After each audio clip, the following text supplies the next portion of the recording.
Welcome to the Idon Active Health Show with your host Khalil Smith, and I have my guest Pete Turner. We're going to be talking about the Break It Down show right after this introduction. And thank you everybody for checking in.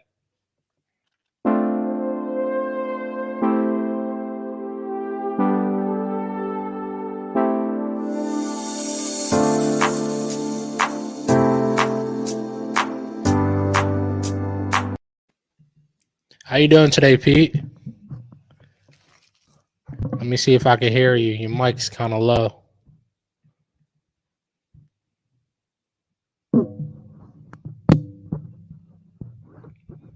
It's still kind of silent. Do you got it now? Now you can. There you hear go. I can hear you perfectly.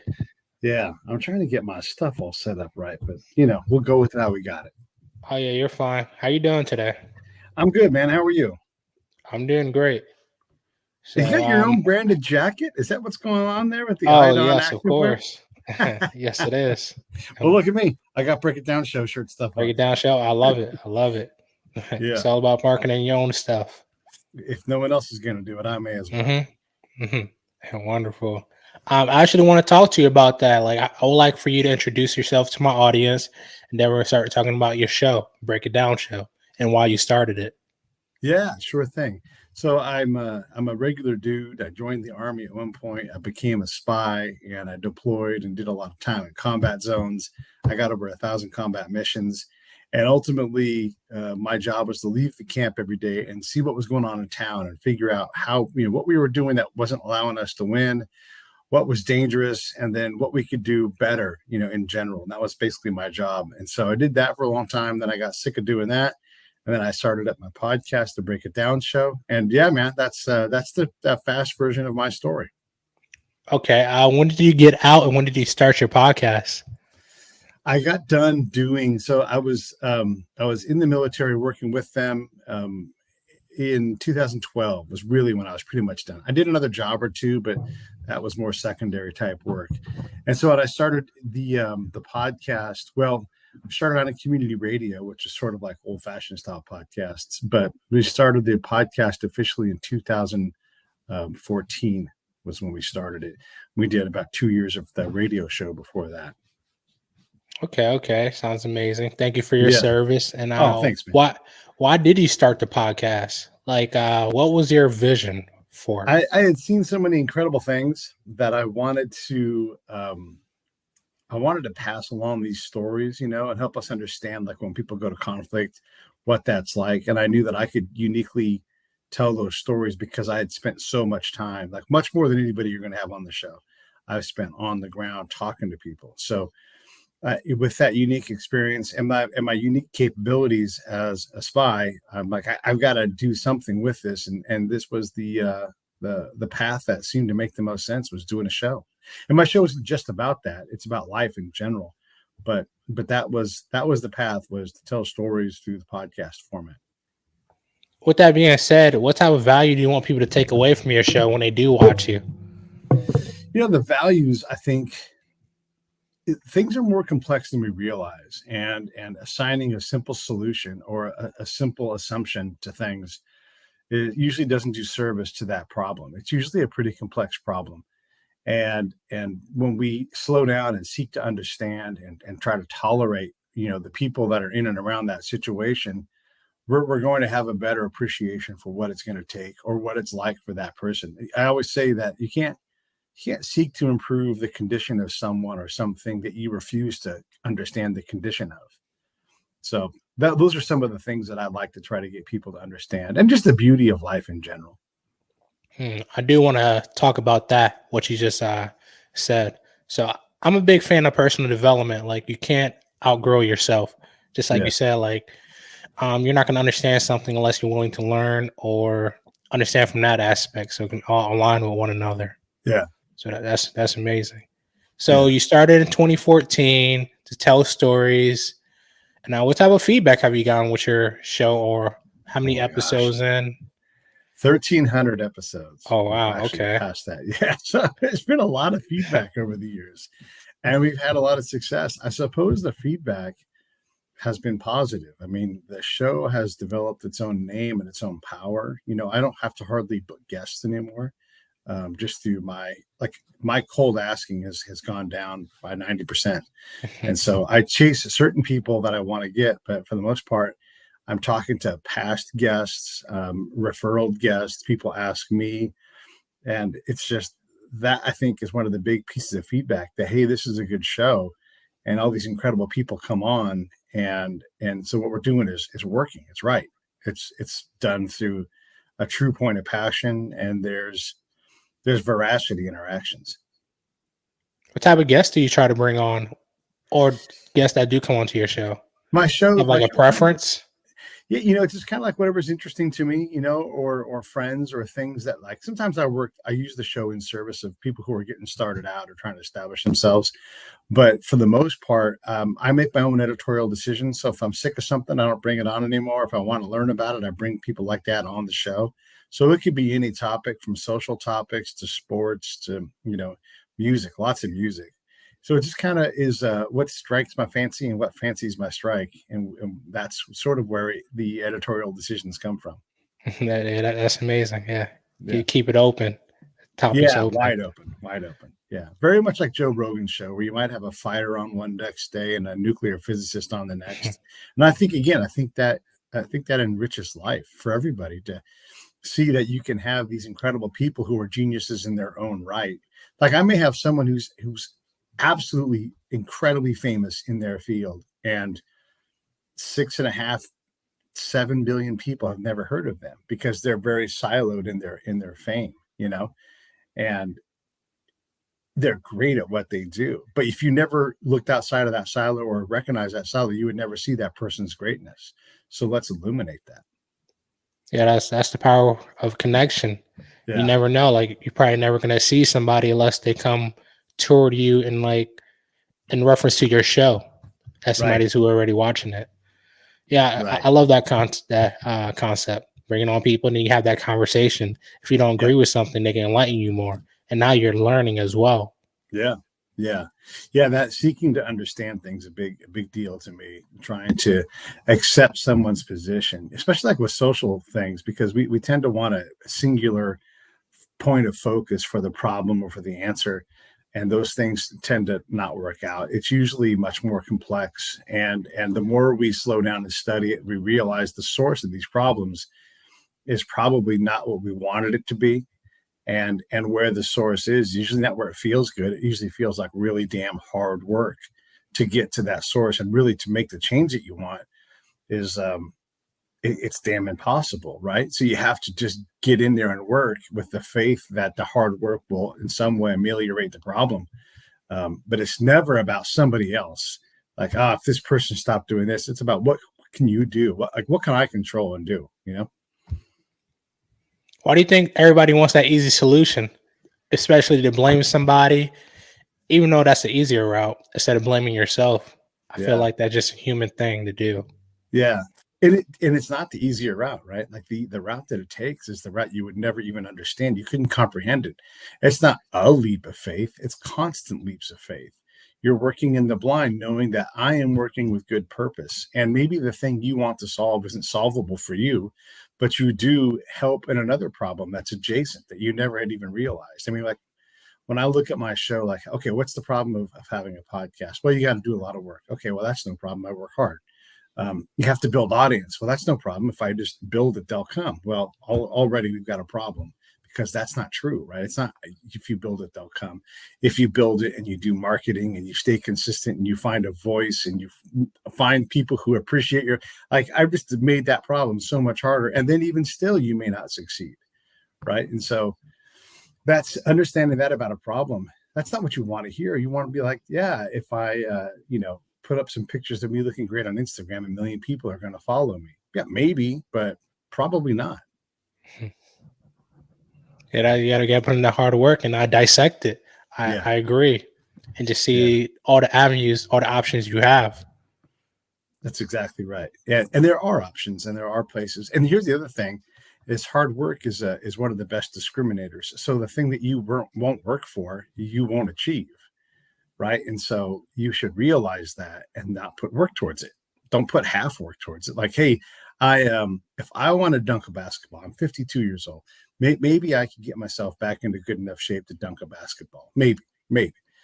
But I'd have to work really hard at doing it. And then the first day I don't go out and do my exercises, okay, the next day maybe. And if I don't eat right, okay. But if all of a sudden it's 10 days in a row of me not doing what I wanted to do to dunk a basketball, then I'm not going to dunk a basketball. It doesn't matter how much work if I can't consistently make progress towards that goal. Even if the goal is just simply doing the work, then I've got to pick a different path. And whatever that thing is, like my days of getting a black belt are over. My body is too broken up from combat, and it's not enough of a priority in my life. So I have to say that is not important enough for me to work on, and work on some other problem that is important enough to me, that demands my attention. And I have to say yes to it all the time. Like podcasting, I work entirely too hard on podcasting, but it demands my attention.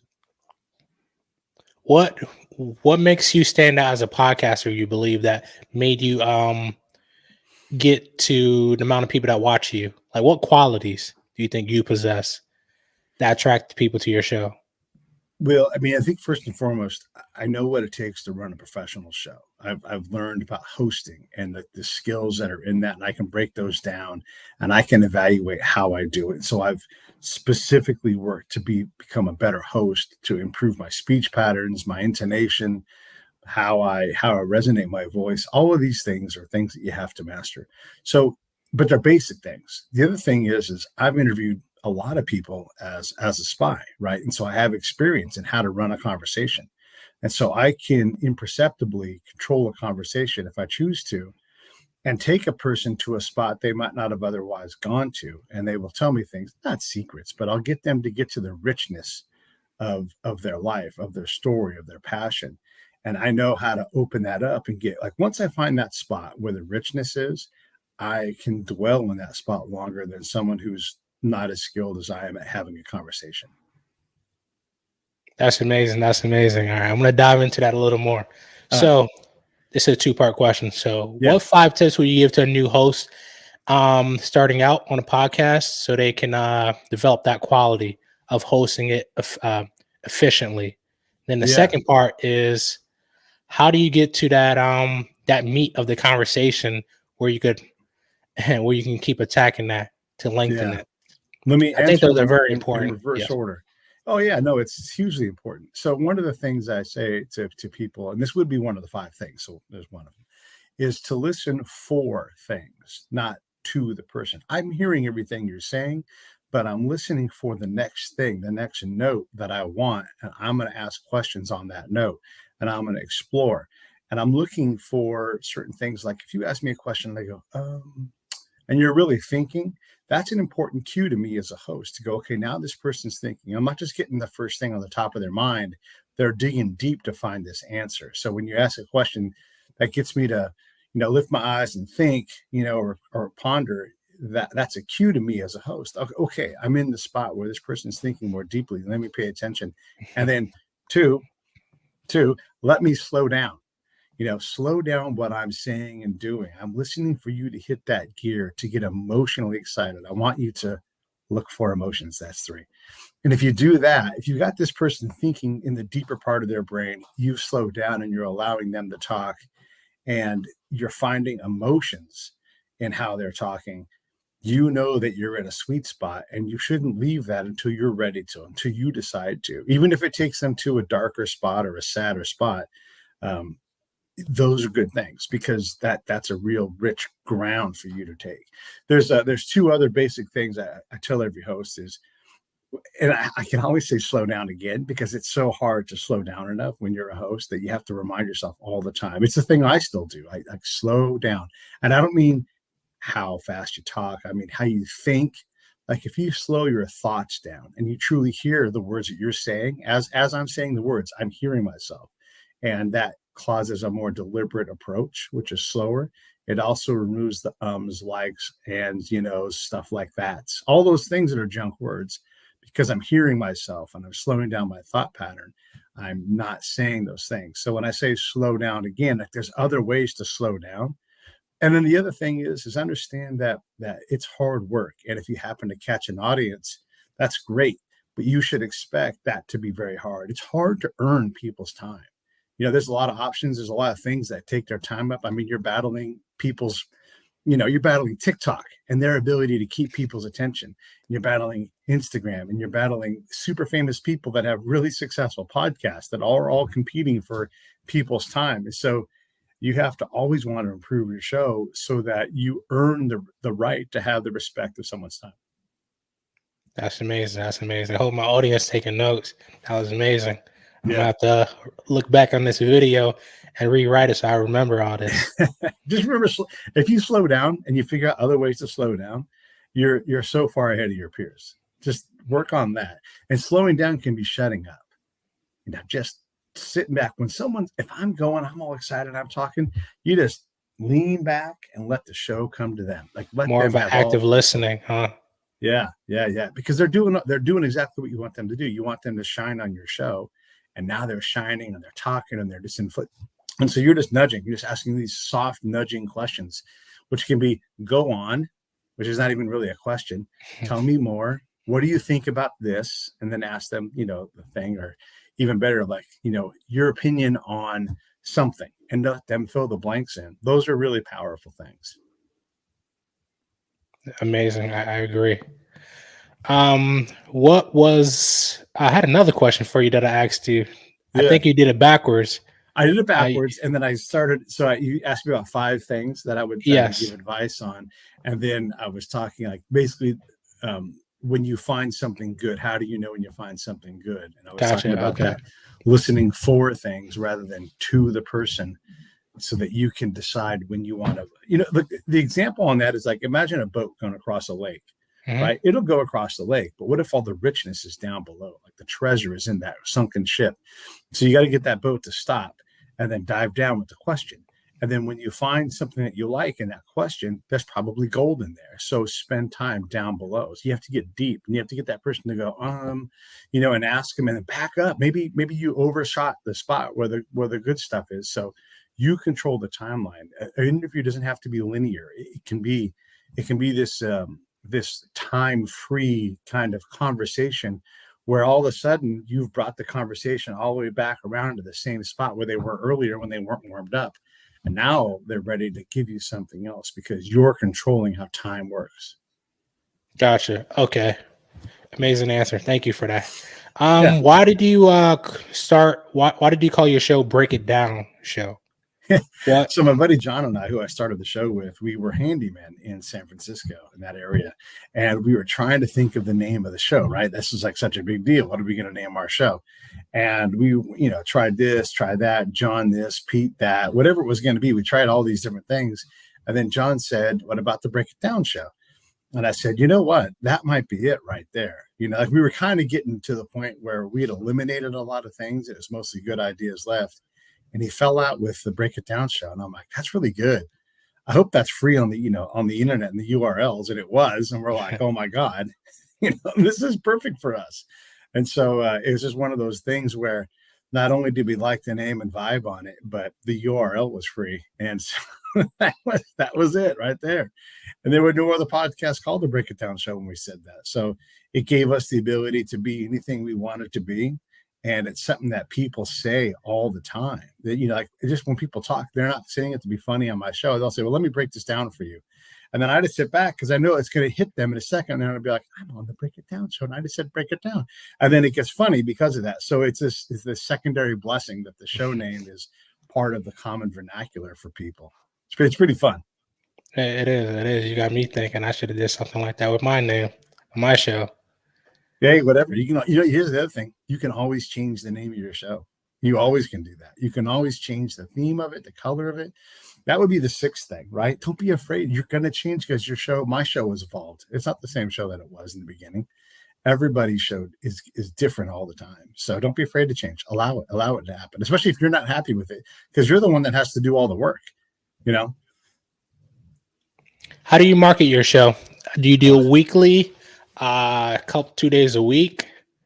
I do more than one a week. They're about an hour long each, and I try to only do 3, but with Ukraine I've been doing a lot more, so I often end up I probably average over 5 a week. 5 a week. Okay. Yeah, and I try not to, but I just have so many guests that are coming in the door, and I want to talk to them. And there's so many new books and new speakers and new PhDs to, oh my gosh, there's so many things. So I do quite a lot. What was the other part of your question you asked me? I was thinking about how often I'm doing shows, and it's a lot. Oh, marketing. Yeah, it's tough, man. I don't, the marketing thing changes all the time. It requires money. It requires time. It's like a whole different job, to market. So I've struggled to figure it out. I sometimes write blogs in support of shows, and that kind of helps that show do better. I sometimes buy ads on Facebook or on YouTube, that kind of thing, because money defeats the algorithm, and that's a great way to approach that. And there's nothing wrong with doing that. Sometimes I put myself on other people's shows, and there's a PR marketing benefit for that. And there's all kinds of different things that I do. It's a variety, and so I try to make out a plan and say, here are some areas where I want to focus. Like right now, this quarter, I'm focused on PR, trying to get on other shows. That's one area where I'm trying to improve my marketing.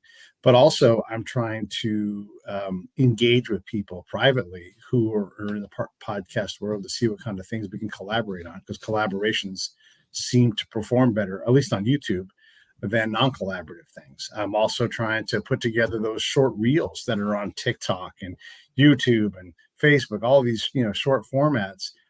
So these are ways to market the show. But as you know, there's only so much you can do.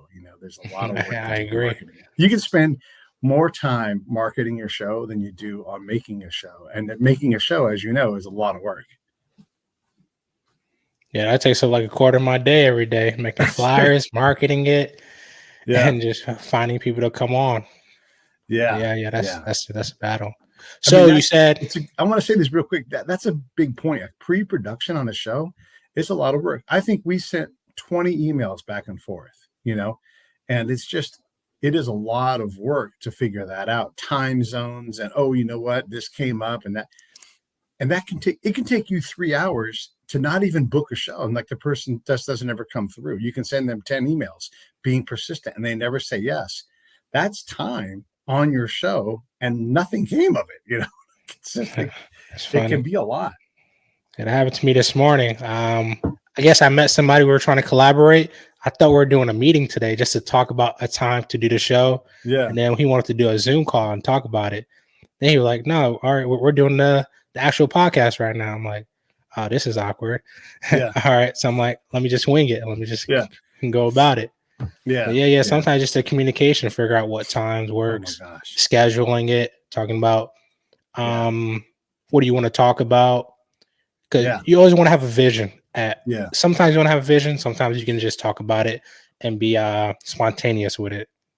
But everybody has different. And I'm curious what you think about this. I find that if I have a basic framework in my head for like a standard person-to-person interview of like before, during, after, I can always default to those things. So if I have some questions that I'm curious about, and then if I get stuck, I can just go right back to the beginning, like, hey, when you were in middle school, were you into this kind of thing? And then let them just talk at that point. So I'm always thinking about before, during, and after as a default framework, although I may never get to it. My last show I just did an hour ago. I don't think I asked a question until like 55 minutes into the show, so we just were rapping. We were just talking. And those are the best shows because you're just having this interesting conversation, Yeah, those are the best one. They go just that smooth, and they're so enthusiastic about telling their story. It's more organic, and then you just asking them over and over. I like it when it's smooth like that. Yeah, with no bumps.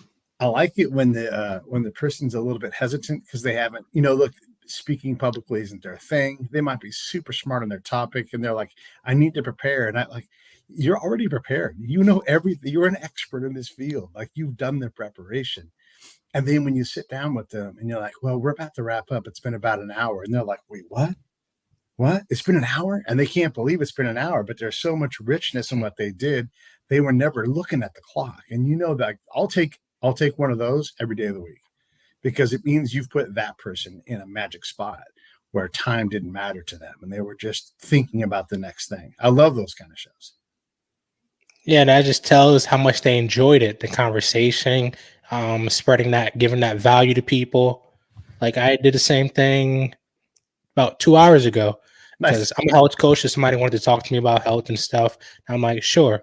whatever you want to ask me. So we kind of go through how do I approach my clients? How do I talk Right. to them about health, physical health, as well as my mental health, because I kind of put all of them together. But yeah, we were just talking for like 30 minutes before I noticed. I'm like, oh man, let me slow down. Like, I lost track of time. Yeah. Yeah. Yeah. But yeah, those are the best conversations. For sure. I do have another question for you. Yeah. What was it? Why did you join the military, The ultimate the truth army? is I couldn't find a job because I had no experience. And so I'm like, I got to do something. It's nothing wrong with doing the things I was doing. I was playing softball and working at Costco, and I could have stayed at Costco the rest of my life, maybe, but that wasn't why I got a college degree. I wanted to go do something, and I couldn't find a path to go do anything. And so here's the army in my case saying, "Hey, we'll let you do stuff," and so I never considered the army, and 30 days later, I was in it. And that's it's proven to be a life defining moment. And I thought, hey, go on this adventure for a couple of years and see what happens. And the adventure continues in different forms to this day. What are some things you took away from that experience? That I feel like it depends on the reasons you go in. Like some people go in maybe for the wrong reasons, or they go Mhm. in to learn a skill so they can bring out, or they Yeah. go in to Yeah. meet people. That's a great way to meet people, somebody who you can connect with, start a business with later. So Yeah. what are some of the three things the biggest takeaways after you It's left? it's hard to pick just three. I mean, one of the things that I learned in the military was I can work a lot harder than I realized, and I can stick to things a lot more than I realized. And so just like I guess like a big thing would just be perseverance. And when you think you're working hard and you're doing all you can, you see your neighbor and you're like, oh my God, that guy's working so much harder than I am. They've done so much more. There's so much more for me to do. And so that gets you that in those new gears where you work even harder still, and you get better and more efficient at your hard work. So definitely perseverance. But I've learned so much academically about how complex combat is. Like folks, you see them on TV talking about like the Ukraine Russian situation. They haven't the first clue how complex all this stuff is. And so that tells me that people don't understand enough about these situations. And so the realization and perspective of someone who can see something like that is valuable to everybody else. And so I learned a lot of perspective, and again, I've learned a lot. So academically, so perspective, academics, and perseverance are probably the biggest things that I've pulled out. Ask me again tomorrow though, and I'll say three different things. But there's That's this amazing. great family in the military too that I had no idea. Like I'm not a terribly good veteran. I'm not like a rah guy. I don't wear like shirts that say veteran things on them and everything. And I'm not like Mr. like proud army guy and everything. I'm proud of it, but that's my business. I don't need to put that out for everybody else. But still, all of my veteran family, they love me and I love them, and I had no idea that was going to happen. Yeah, I think that's one thing I love about it. Well, I'm Navy, but not Army. Yeah. But yeah, the bond, the camaraderie that you get from there, meeting people, the Mhm. perseverance, academics, you learn Yeah. different perspectives, and you just meet so many different people. Yeah. So you can learn from how this person sees the world or this person. You just learn to work with so many people, and I'm you can just curious what you apply that think. to life. I'm curious what you think about this too. Like Marines love being Marines. The Army, we have guys like that. Like if you look around for someone flying a flag for what branch of service they're in, it's a Marine flag. Okay, there's an Army guy every now and then, but do you guys like? Does the Navy love being in the Navy as much as the Marines love being Marines? I work with a lot of Marines. I've Yeah, never seen so much energy in my life. That's all they yeah, do. yeah. Hoorah They and do. just go crazy. I know, and I love seeing it. And I know a lot of Marines too. And I'm like, you guys just love it so much, and it makes me happy when I see how much these guys love being part of it. They have that. I don't know about the Air Force. I don't know about the Coast Guard, but the Army isn't like that. They don't have that, need. Plus, they got a cool flag. Their flag is probably the coolest of all the flags. Oh, the Marines? Yeah, Oh yeah, yeah, it is. Yeah, I just love the positivity they do, their drive. Yeah. because I know Same. sometimes their job sucks. So Yeah. it's good to have that energy. True. It's so true. Yeah. But yeah, I don't really have too many questions. But at this moment, I like to go into the I don't active health round. So Uh-huh. I like to ask all my guests 5 questions Okay. that are really important. What is your purpose in this life?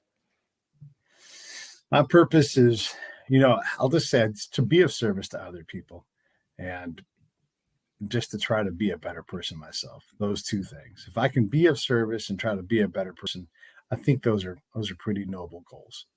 That is amazing. That's what I strive to do every day Yeah. in the military and as a health coach. Trying to Yeah. just change people's perspective, make sure they see it a different way and in a positive way. Yeah. Yeah. 'Cause Absolutely. we're just too negative, especially with everything's going on with Ukraine and everything, all the Yeah. news, all the negative news we see and agendas. All right. But yeah, that's a wonderful answer. My Yeah. second question: Yeah. what is a normal morning routine for you? Because a lot of times people may wake up angry, but they can't find a way to channel that energy to make it positive. For example, you can meditate, you can work out, you can listen to affirmations, read some, anything of that nature. Yeah. The first thing I do is I go, oh, my body hurts. And then I get up and I just focus on the things that I've got to do for the day and kind of like mentally think about what's next and what can I do now while the house is quiet. And a lot of times it's read, because as you know, there's a lot of the guests have written books and I want to do as much as I'm able to read their book. I can't read all of them. I can't read all of them completely, but I want to get into what they're creating. And maybe I'm reading on their website, but I spend that time just kind of preparing for the day until I feel like I'm ready to do that. And in some days, I get up and I'm like, that's not what I'm going to do today. Some days I'm going to sleep in. Some days I'm going to maybe, just listen to a book that I'm listening to for me. But it's just kind of my time to sort of establish where I'm at. And then, yeah, if I need rest, I get rest. So that's sort of a mixed answer, but those are the things that I do first thing. Okay. Amazing answer. You gotta just figure out what works for you. Everybody Yeah. different. My third question, what are some ways you like to decrease like your cortisol levels, your stress levels? Oh my gosh. Yeah. Because sometimes we overreact and get negative, then we don't know how Yeah. to channel it, and then we get stuck in that thought. Yeah, that's a great question. One of the things about my PTSD is that I lived on cortisol for so long. I mean, my pathways are massive.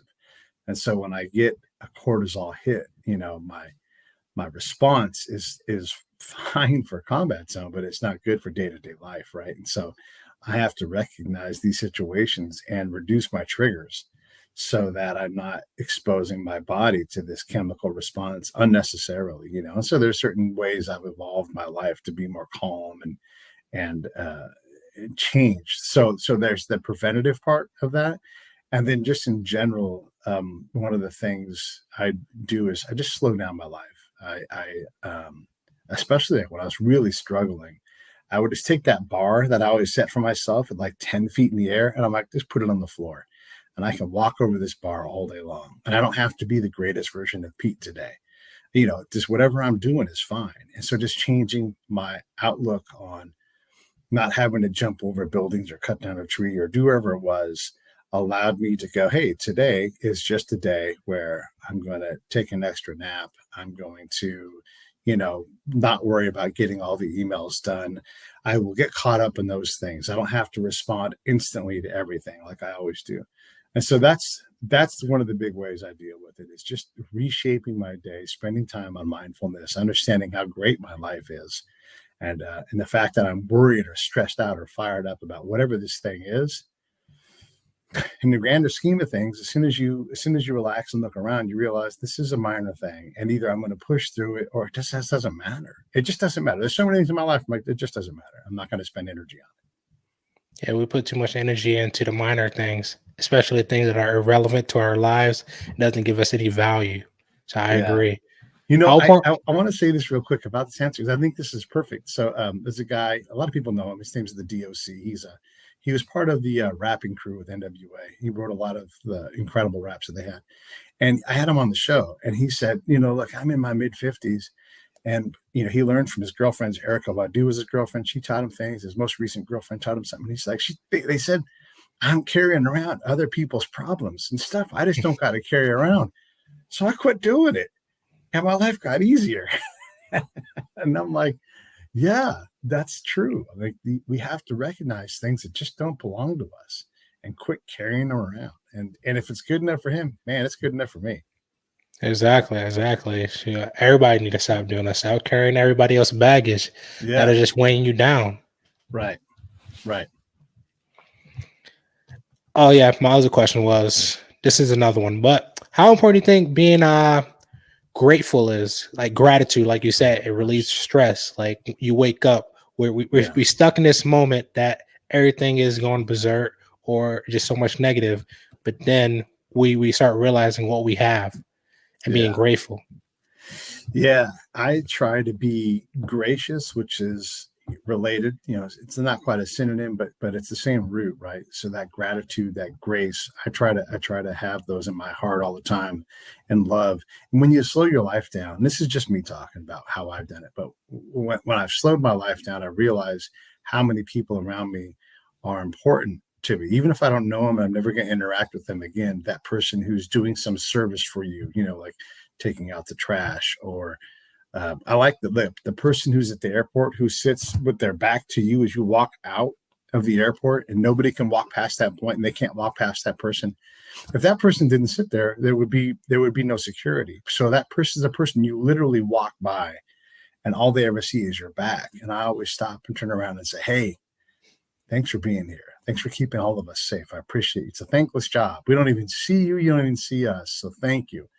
And I think when you slow down, you have an opportunity to do that. And I'm not perfect at this. I screw it up all the time. There's things I take for granted, but I try to slow my life down and be full of grace, be full of gratitude, and just appreciate those around me and the things around me that I have and do, because it allows you to be grateful for all the people that I keep saying the same thing, but that's how I do my gratitude. Is just slow down and realize it and see it and not take it for granted. Yeah, that's amazing. Like we're so accustomed to being subconscious and just walking by everybody, not acknowledging them, even if they're doing an important job. Sometimes you just got to redirect that and be more conscious. Be like, thank you for what you're doing. And like you may just change their outlet on a day. They might think nobody cares what I do. Yeah. Like I feel like that's how a lot of military people are. Like if somebody say thank you for your service, man, I might get surprised. I'm like, oh yeah, thank you. Yeah, cool. Yeah. So I got two more questions, but before I get into that, where can people find you or look up your show? Super easy. breakitdownshow.com, or just go to the YouTube channel and type in P.A. Turner or Break It Down Show. It should all come up. You can find me on any Facebook. Just type in P.A. Turner. There's a whole bunch of, I am not hard to find. There's a lot out there. You said on Facebook? Okay. On Facebook, Instagram. I don't go on Instagram too much, but often enough that if you send me a message, I'll get it. And I try to be pretty engaging in general. If you comment on one of my shows, for the most part, I'm going to get a hold of you and I'm going to see it. I try to keep up with those things. So yeah, just P.A. Turner, type it into wherever you're at and you'll find it. If you want to watch the show, my preference is watch on YouTube, because that's the fastest way for me to make money doing it.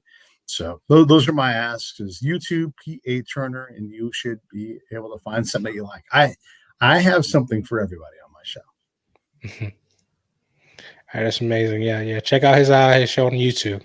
My fourth question is, what are some foods you like to eat that stimulate your mind and your body? Because like I say that because there's foods that take away your energy, and there's some foods that give you energy. So what are some things that you like to eat every day to give you that energy to carry out your actions?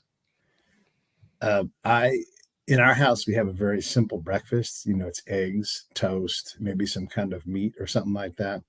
And I like that. I don't know that it excites me, but it sets my day off. And it's a thing I do with my someone special, and we get to spend some time together. And so I enjoy that meal. And you know, I can't tell you specifically why. I mean, obviously it's tasty, it's savory, and it's delicious and all that stuff, but it's just a simple thing. And it's just a foundational look. I've been gone a lot. I've been deployed a lot. Right. And so just to have a stable thing, a stable way to start my day for me is sublime. I can't think of something better than sitting with the person that I love and starting our day together over this breakfast. Yeah, that's amazing, especially when you do it with your significant others or somebody. You just make it more Yeah. it's I don't know the word to say in that way, but it just feels more comforting rather than eating fast. Like most people may grab something and just eat Oh it. my You're not gosh. Yeah. stationary. You're not So sitting true. down. Yeah. You don't think about what you're eating. You can't enjoy it. Yeah. So in that Yeah. aspect, Oh, I used to eat standing up all the time because that's how yeah. you do it in the army. You're like, I'll eat this and get out of here. I'll eat this while I'm walking to the next thing I'm doing. And it's really nice to sit down and just enjoy the company of someone that you care about. Yeah, that's amazing. My last question is, what are some workouts you like to do for yourself to stimulate your mind and your body, such as walking, jogging, or playing Yeah. sports, lifting weights, or I anything of have a that nature? I have a concept two rower I can see in my backyard right over there. And when my body's pretty screwed up from combat. So I have to be careful because I can overdo it. But when I'm able, I like to get on that thing, and I also like to get in the pool and go swim. And I've actually not swam for quite a while. I need to get back in the pool doing that too. But if I get off the rower or if I get out of the pool, I it is impossible to feel bad. You feel great. You feel great mentally. You feel invigorated. Your body is just feeling fantastic. So I'm a big proponent of swimming. Like if you have mental health issues at all, if you can go swim hard for a mile, and maybe you have to build up to a mile, but if you can go swim hard for a mile, you are absolutely going to feel better for a significant amount of your time after that, because it's impossible to feel bad after you swim hard. And the same thing for rowing too. True, true. I agree. It takes your mind off of everything that's going on because Yeah, you just got to live in that moment. yeah, yeah. And it's a meditation, swimming. Okay, I got one more question. What Oh, do you? right. This is my actual last one. Where do you see yourself and your show in 5 years? What do you see y'all doing? Uh, it's hard to know. I mean, I've been doing it for dang near 10 years now. Where am I going to be? Well, hopefully, I'm still producing my show, but I would like to be doing some other bigger projects, either larger scale podcasts for companies or maybe producing things on video, like shorts or something like that, and just getting into bigger scale projects. I think that's a natural progression. And I guess if I was going to say one other thing, maybe my show has grown to the point where I'm hosting it on a different format in addition to the podcast thing, so instead of going the other way, we're like, hey, I'm on the radio and on ESPN. Now I have a podcast. Maybe I go the other direction and take my podcast and turn it into a TV show or something. Yeah, that would be amazing. Yeah, I'd agree. That would be pretty cool. I would love to do that. I've I'm always gonna said I keep. want to have a talk show for a living. I can see that. You already got all this experience. You might as well uh, move it to somewhere else and see how far Yeah, you can take it. yeah, yeah, for sure. But Yeah, it would be neat. I want to say thank you, Pete, for coming on. I know you're a busy guy. I really appreciate it. I want to say thank you to the audience for checking in on that Ion Active Health show. It was a pleasure seeing y'all again, and I hope y'all have a wonderful day.